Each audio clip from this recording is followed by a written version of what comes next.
If there's one piece of advice I would give to any train collector, it would be to go to train shows, because for me at least, they have been consistently a great way to get uncommon items for low prices, as well as just being a place where I can interact with other rail fans.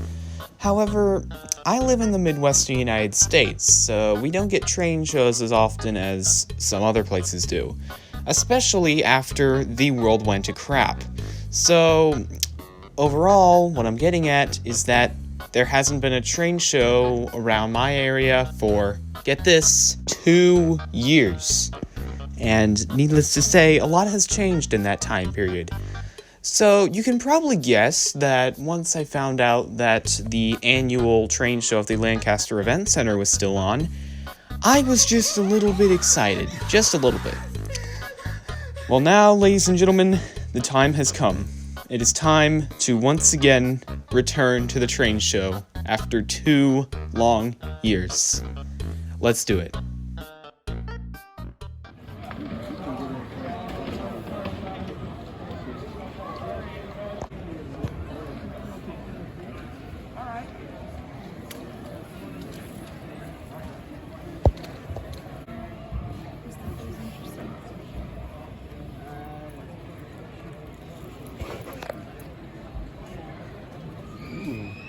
Nice assortment of cars. Colorado Ego. I oughta look that up. I haven't heard of this one before.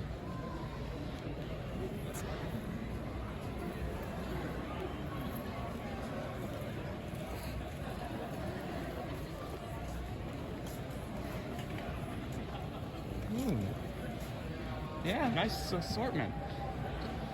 Really nice. There's even some non-train stuff here.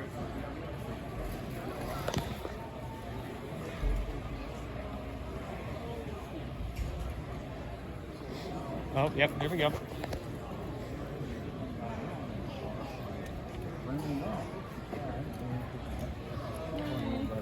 Ladies and gentlemen, we have found the jackpot.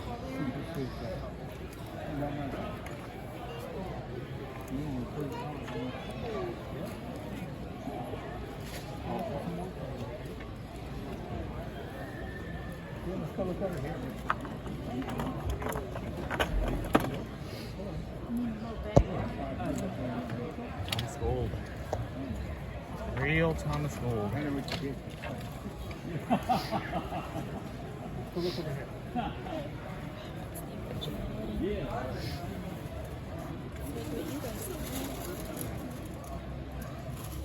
Oh, there's a Lionel Clarabelle.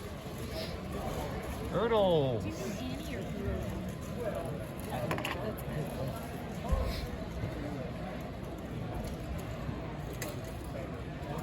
Wow.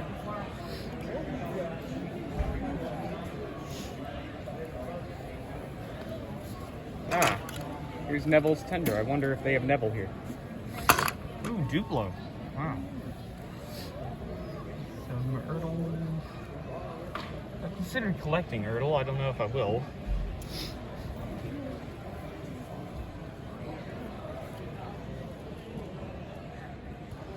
But yeah, and they got the newer stuff here.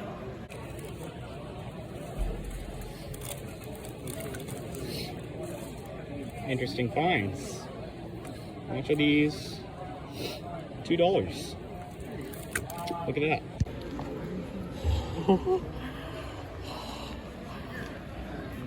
Wow, they have it. Wow. This is the British stuff. It's hard to find this stuff in America. Yes.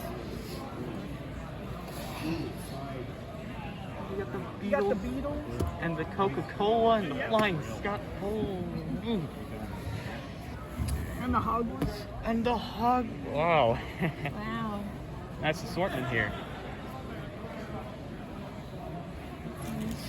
Yeah, I'm gonna pick at least one of these up. I'm telling you right now. Great train store. Would recommend. Look at all this.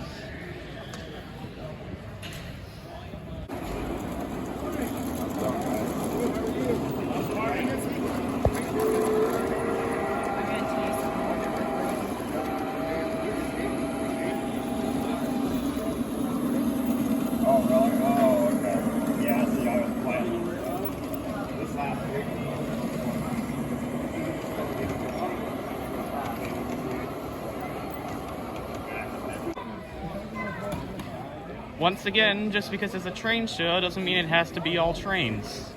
Anybody like Beanie Babies? Here you go. And they do have, they got all three guys in the front seat. Here, we'll just put a grab one for everyone and just like you got 6. Well, you know what you're doing. My dad is collecting.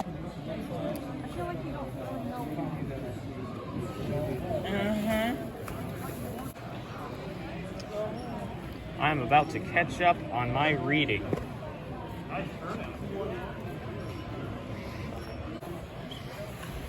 One thing I always enjoy about model railroads is how much craftsmanship there is. Look at this, it looks so nice. Cool, shots like that.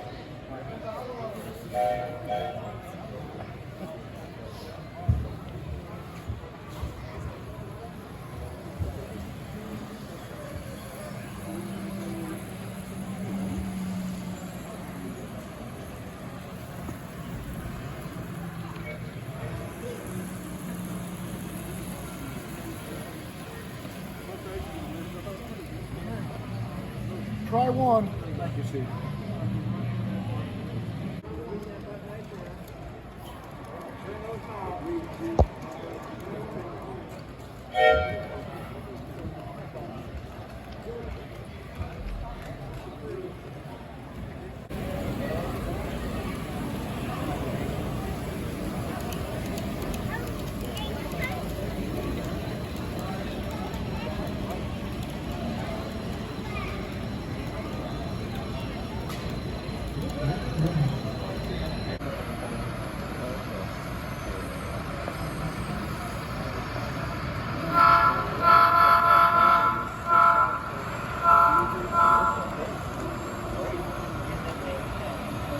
Gee, what a nice layout.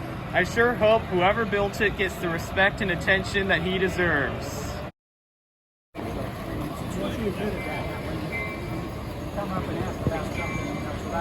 Oh wow, look at that.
And there's a meat.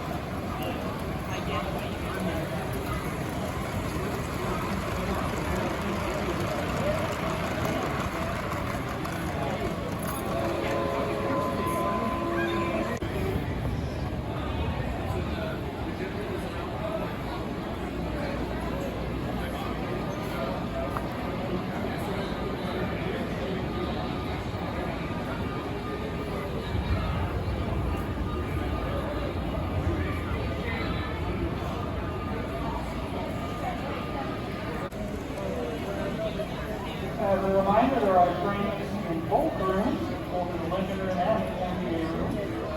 Check out trains and members in both rooms. In a minute here, we're going to have a seminar on Renaissance of narrow gauge.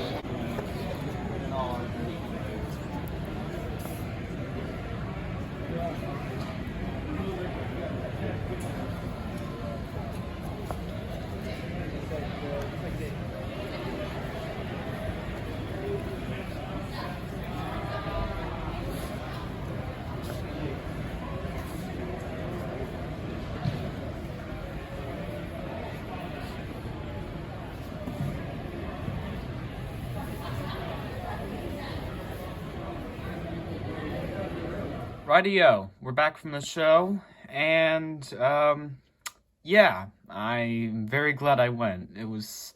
Had such a great time, nice to connect with people again, and I guess it's not really a train show video without explaining what I got. So, starting off, we have a little bit humble, a little Thomas Wooden Railway Oliver.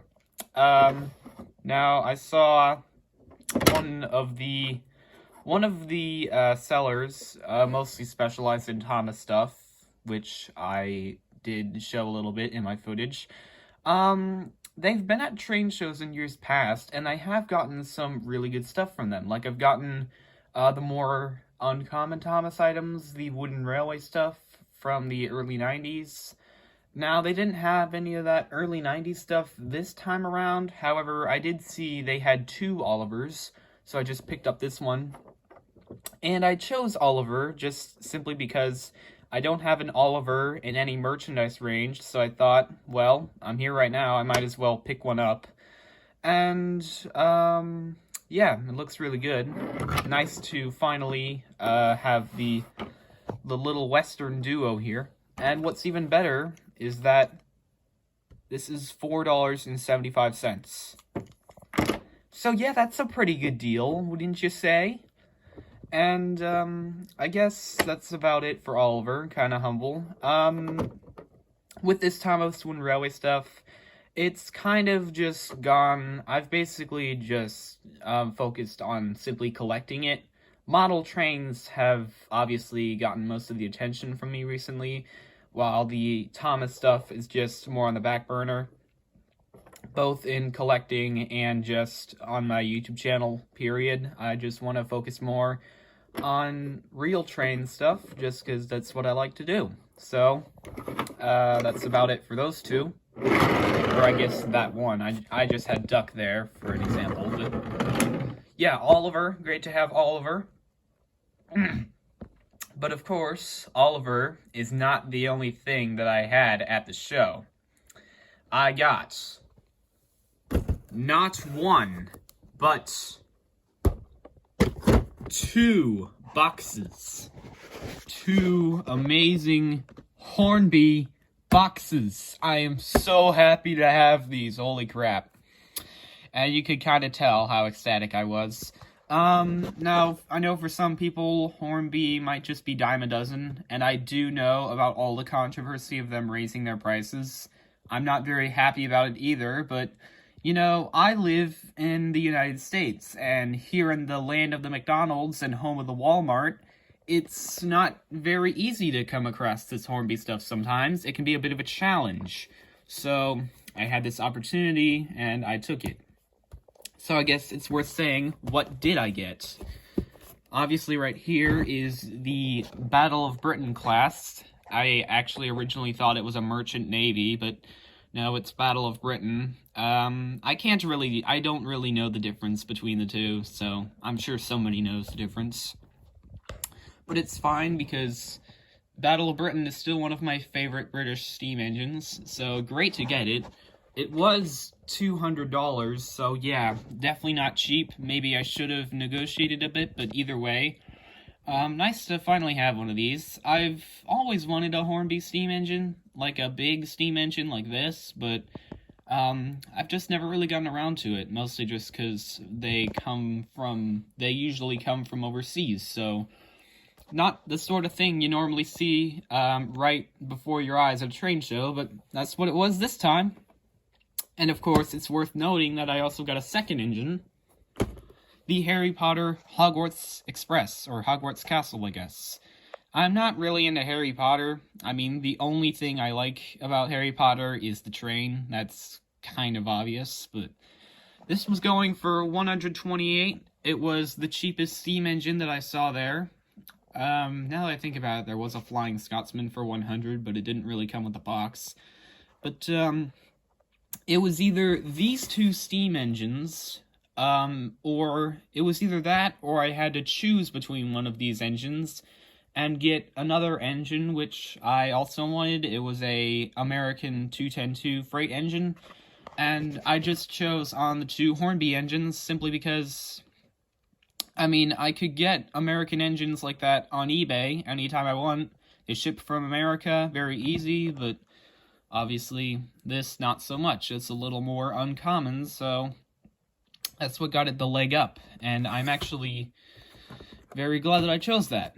So, enough babbling, I guess we should open these. One nice thing about the Hornby stuff is how it just slides open like that. And I'm gonna have to put down the camera again. Excuse me one moment. So there they are, Hogwarts Castle, and I think that is Royal Observer Corps. I guess I should just get these out of their other packaging. Just get them out of the packaging so I can run them.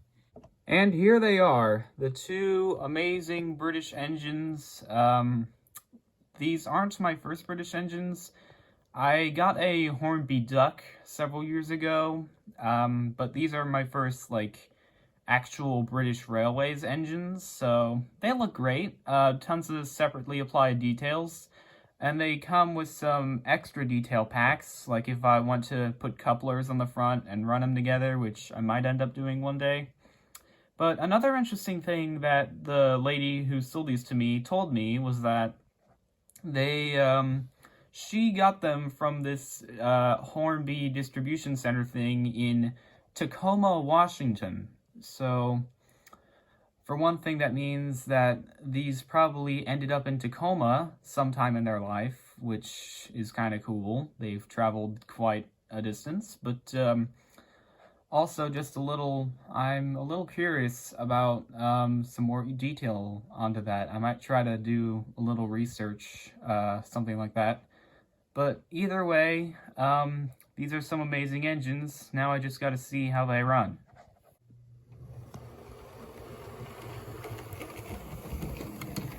Oh my goodness. This thing actually runs extremely smooth.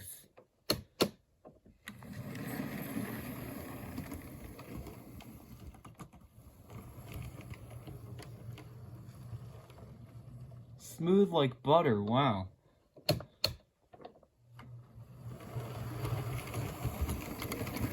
Hold on, let me try it on points. Let's see how it runs on points.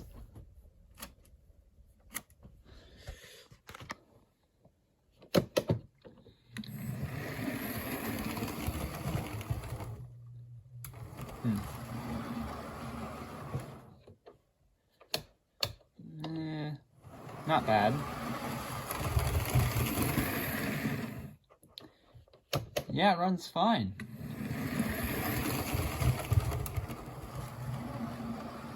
I mean, it slows down a little bit, but other than that, it's just fine. Now let's try Hogwarts Castle.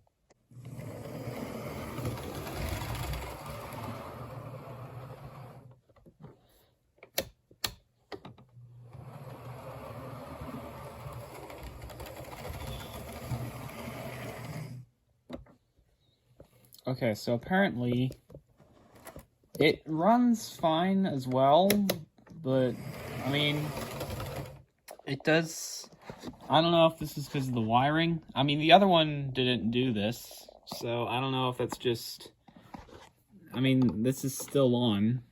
I don't know if that's just with the track, but the other one didn't do this on this Lego track, so that's kind of weird. But otherwise, it still works great.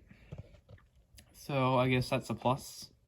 So these two engines work fairly well on a normal DC layout. Now let's see how they work on an American DCC layout. They are both DCC ready, but are not DCC fitted. Fortunately, this layout is able to easily handle DC locomotives, so we should be fine. Obviously, I have it lined up against an American express steam engine, and what was, up until this point, my only Hornby steam engine, my Hornby Duck. Of course, now that's changed. You can see there's a big difference between Duck and the more realistic stuff. So, let's try it, shall we? Let's try these two locomotives on an American DCC layout. Of course, they got that generic DCC noise that comes with this.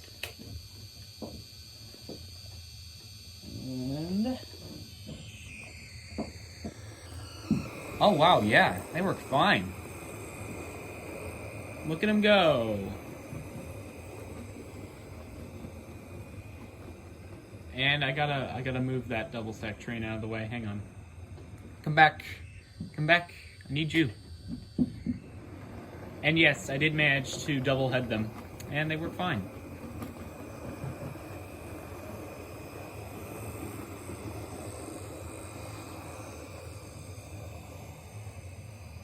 So besides that annoying little DCC sound, they do work amazingly well on a DCC layout. So that's great. And so just going for a little side here, I should probably note the layout itself looks extremely different. I made a community post about this also.